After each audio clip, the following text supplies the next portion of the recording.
So, small update, made a bunch of progress.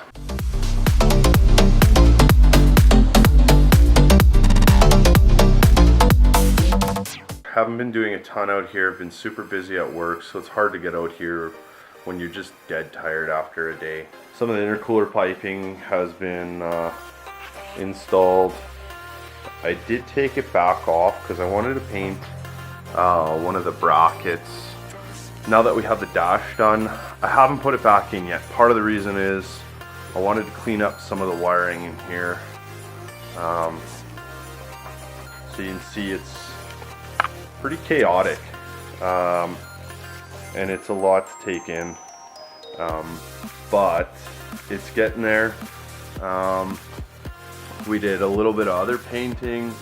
This is just my catch can. Not the most beautiful thing on earth the way it was. Everything in here is looking good.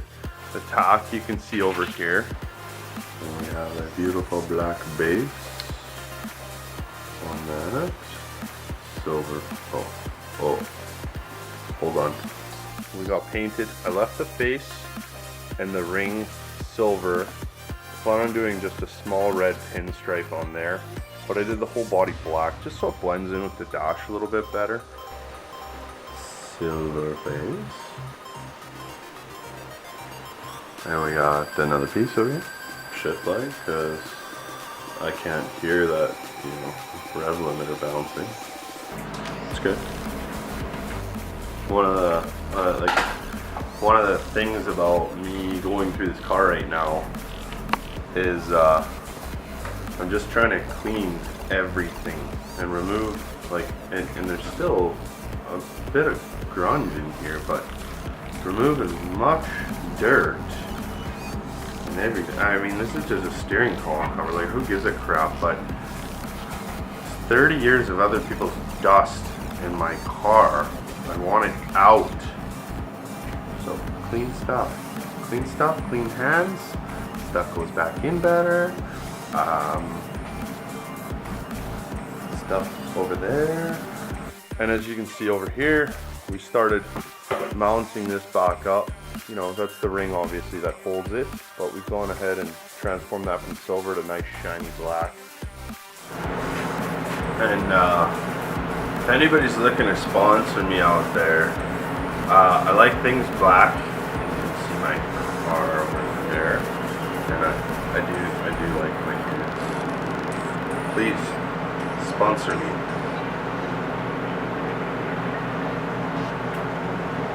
I'll be at your factory in May. Going to Ireland in May. Super stoked. I'm going to try and give you that soldering demo that I told you I was going to get. But I'm doing spades on all of my connections. So I'm going to actually tie that in, because even though you can crimp these guys pretty good, I firmly believe in soldering them. I don't like the blue plastic crap on them. So I'm going to get rid of those. I just buy them because they're cheaper this way, rather than trying to hunt down ones with, good catch. Trying to hunt down ones without the blue connector cover thingy. I don't know what you call them, like a little sleeve. But I prefer to solder them and then shrink tube them, and then they look real nice and clean. And I'll show you that. So we have all of our connections made here. And all I've done is I've taken some of these, I'm going to dump those out in there. And I've taken the plastic cover off of these.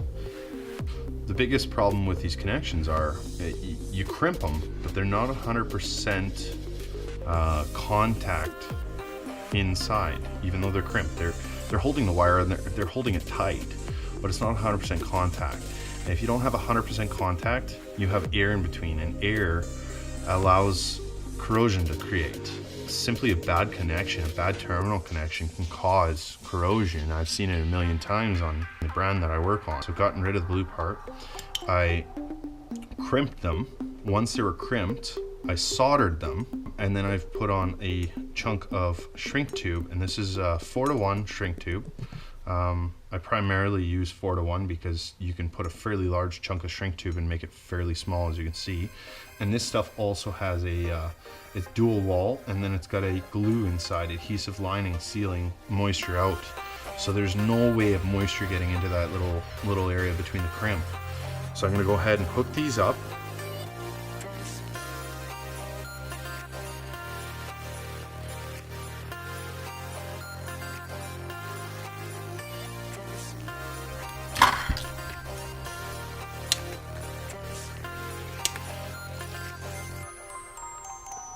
Oh, it's going. Oh, my cutters. There we go. Mash them together a little bit. Anyways. Okay. Wire number 1. Numero uno. We have that one. I'm gonna make a daisy chain, then I'm gonna solder them all after. Okay.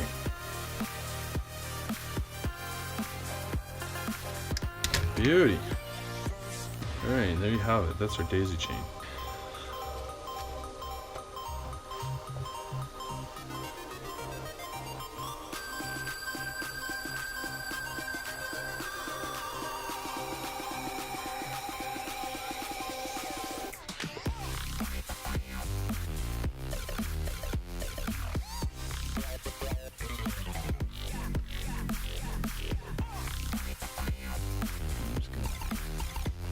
Shrink tube on all of them now. I'm gonna go one at a time just because.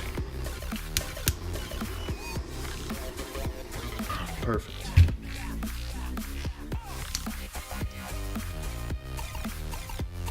There you have it. A little bit of glue still. It's hot.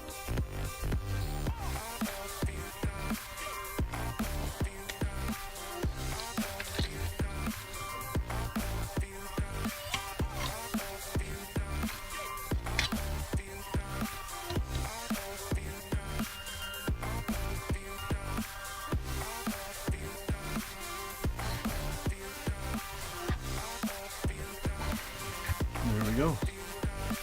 So now I can give it a little loop back. And that's how you do it. Okay, so I've made up my harness. Basically, eyelets for the starter switch, shrink tube, nice clean. The starter switch isolates the two, so there's no chance of them ever touching. So now I'm just gonna kind of give a rough general estimate. I'm going to leave a little bit of extra slack here, so that should be good there. I'm going to run this all the way over onto this side and back over into here. I'm going to cut it to length to tie into my connector right here. I'm using a fairly high gauge wire here because this is actually a true signal straight to the starter. It doesn't go through the relay first. The relay on these cars is, all it is an inhibit relay, really, preventing you from trying to crank while in park or without the clutch pedal pushed in. Maybe I'll try and wrap this GoPro on my head. Who knows if it'll work.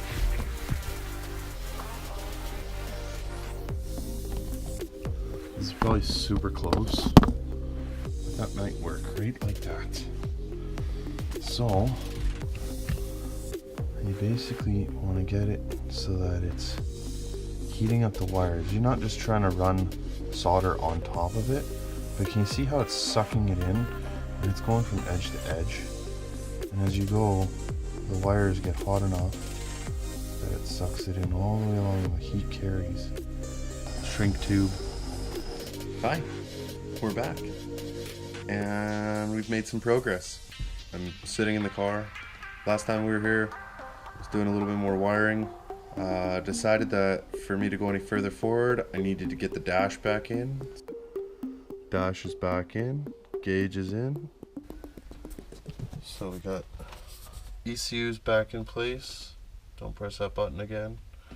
ECU's back in place, some of the wiring's in place.